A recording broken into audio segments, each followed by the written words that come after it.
Kalau ternyata bebinian tadi masih kada paham juga, sudah dipisahi guring tetap aja melawan, nah boleh dipukul.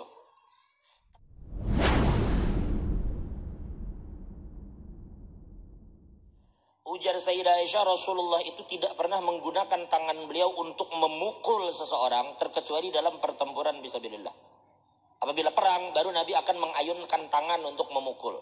Tetapi selain daripada itu, Nabi tidak pernah memukul siapapun. Bahkan dikatakan di sini, wala daraba khadiman wala mar'ah, dan Nabi tidak pernah memukul pembantu dan tidak juga memukul bebinian.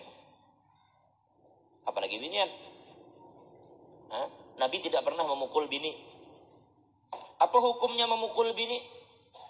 Kita lihat ujar ulama, kalau pian pukul dengan pukulan yang menyakiti, hukumnya haram. Sedikit aja bini salah ditampar, kada ganas banget jadi lakian. Bebinian itu apabila inya misalnya kada mendengar pandir pian, yang pertama pian nasihati, sabar dan begitu terus. Kalau ternyata sulit juga, pian boleh untuk hajar ini bukan mahajar. Maksudnya itu pian memisahi guring. Umpama jika biasa pian peluk bila guring, pian belakangi. Untuk membuatnya sadar bahwa ada kelakuannya yang kada benar dan kita kada suka. Di belakangi. Atau pian berpindah guring di bawah. Jadi ranjang. Kalau ternyata bebinian tadi masih kada paham juga, sudah dipisahi guring tetap aja melawan, nah boleh dipukul. Tapi itu pun pukulan, ghairi mubarri, pukulan yang tidak mencederai dia, bukan pukulan yang menyakiti. Kalau pian tampar di muha sampai wajahnya merah, wajahnya berdarah, itu hukumnya haram. Kemana aja pian membawa, hukumnya haram. Dan yang bahaya kalau pian mengucapkan sigat ta'lik. Kalau makanya ada sigat ta'lik, waktu ikam nikah ada sigat ta'lik lah dia. Sigat ta'lik dibacakan.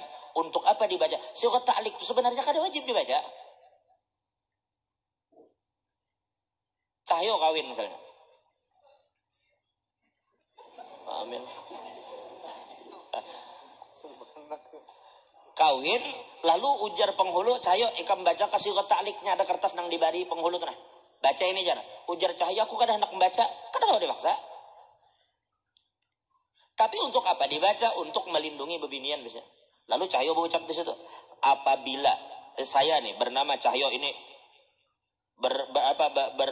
memberi pernyataan, mengucapkan sigat ta'lik bahwa satu, apabila saya meninggalkan istri saya sekian waktu lamanya dan tidak ada kabar, tidak ada nafkah zahir batin, atau yang kedua, apabila saya menyakiti fisik istri saya,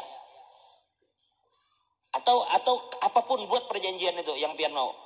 Lalu di situ diucapkan apabila istri saya tidak terima, lalu mengadukan ke pengadilan agama tentang permasalahan itu yang jadi pukul dengan keras deh. Lalu ternyata pengadilan agama mengabulkan permohonannya, pengaduannya. Lalu istri saya membayar iwat, katakan misalnya 10.000 atau 15.000 kepada pengadilan agama, maka jatuhlah talak saya 1 kepadanya. Nah, sekarang begitu pian tampar, lalu bini kada terima, laporkan pengadilan dan diterima, otomatis talak jatuh. Tapi kalau bini kada melapor, kalau kada melapor kada, karena takliknya itu kan dikatakan bila dia tidak terima dan melaporkan. Kecuali waktu inya takliknya mengucapkan, kalau aku jar tanganku di menampar biniku, maka saat itu talakku jatuh. Kalau itu maka jatuh bujuran. Jadi sigat taklik itu sebenarnya digunakan perjanjian itu untuk melindungi hak bebini. Jadi bebini itu kada tergantungnya, karena takutnya kada lelakiannya maaf sekali lagi ulun mohon maaf. Itulah bedanya bila orang terjadi pernikahan itu siri atau kada siri yang resmi. Siri itu bukan tidak sah dalam pandangan agama, dalam pandangan agama sah. Tapi perlindungan hukum untuk bebini itu kada ada. Sekarang nikah misalnya si Cahyo kawin dari kala imbah tuh kawin pulang. Misalnya kayak itu. Kawin bini pertama aja ya. Habis itu bini pertama, ini bini Tuhan katanya. Habis itu ikam kawin pulang yang kedua. Yang kedua ini siri. Kenapa siri? Karena ikam jelas kadawani ketahuan bini pertama. Kan gitu kalau Bolehlah kawin bini pertama kada tahu? Nyaringnya ada jawab. Tidak semangat pada menjawab. Memang takuni pian guru Darmawi, takuni guru Sirat. Apabila seorang lelaki menikah untuk kedua kalinya, memang kada disyaratkan izin bini.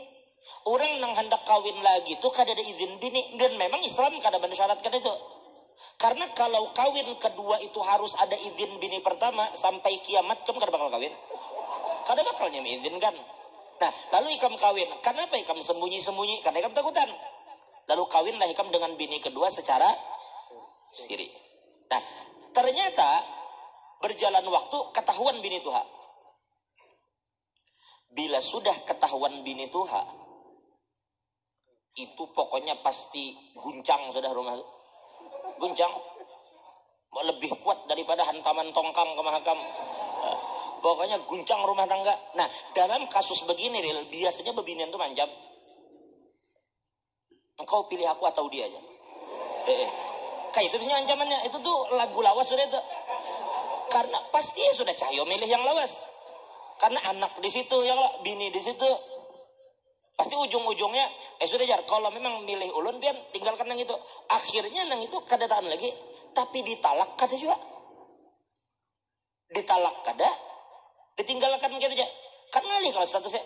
Dengan adanya ta'lik tadi, lalu dikatakan di situ, apabila saya meninggalkan istri saya sekian bulan lamanya dan tidak ada nafkah yang diberikan kepadanya zahir batin, katakan perjanjian misalnya 4 bulan kah atau 6 bulan kah atau 10 bulan, dan istri saya tidak ridho, lalu dia melaporkan keadaannya ke pengadilan agama dan pengadilan agama mengabulkan dan dia bayar iwat, maka jatuh talak. Nah, itu fungsi ta'lik itu. Fungsi dekat ta'lik. Nah, jadi jangan disalahpahami bahwa kita membuat aturan dalam pernikahan itu pada hakikatnya memang untuk melindungi bebinian juga. Karena memang Nabi menyuruh Allah ma'an nisa. Perhatikan binian itu bujur-bujur. Bebinian itu amanah yang diberikan kepada lelaki. Dan bebinian itu kayak kaca. Ikam kacak terlalu kuat, tangan ikam luka. Apabila ikam lepasnya pecah. Ikam yang sabar. Namanya kaca ikam menggenggam, sabar ya. Tapi bila ikam lepasnya pecah. Jadi kesimpulannya, ikam cuma punya sekarang ditegur kada mempan, dipisahi ranjang kada paham, dipukul tetap juga kakak itu aja. Maka pilihan ikam dipukul sekali gila pukulan yang apakah misalnya mukul di burit atau mukul di tapak tangan atau mukul di sini, nah nang kira-kira kada menyakiti. Kalau kada mempan juga ikam pilih. Apakah ikam tetap menahaninya dengan baik tanpa ikam zalimi atau ikam lepas dengan baik? Imsakun bima'ruf au tasrihun bihsan. Ikam tahan dengan cara baik atau lepas dengan cara baik. Tapi alasan untuk memukul bini itu kada ada. Kesimpulannya Islam itu mengharamkan orang menyakiti fisik bininya, titik. Kada boleh terus sekali. Tapi bininya jar berbuat misalnya kada taat lawan laki, tetap meskipun inya kada taat untuk menyakiti fisiknya hukumnya haram. Nah, sekarang apakah ikam akan bersabar mendidik atau tasrihun bihsan? Paham dah? Kenapa? Karena Nabi tidak pernah memukul perempuan sama sekali. La yukrimhun illa karim. Karena tidak ada orang yang memuliakan perempuan kecuali orang mulia. Ujar Nabi tidak akan memuliakan perempuan kecuali orang mulia aja.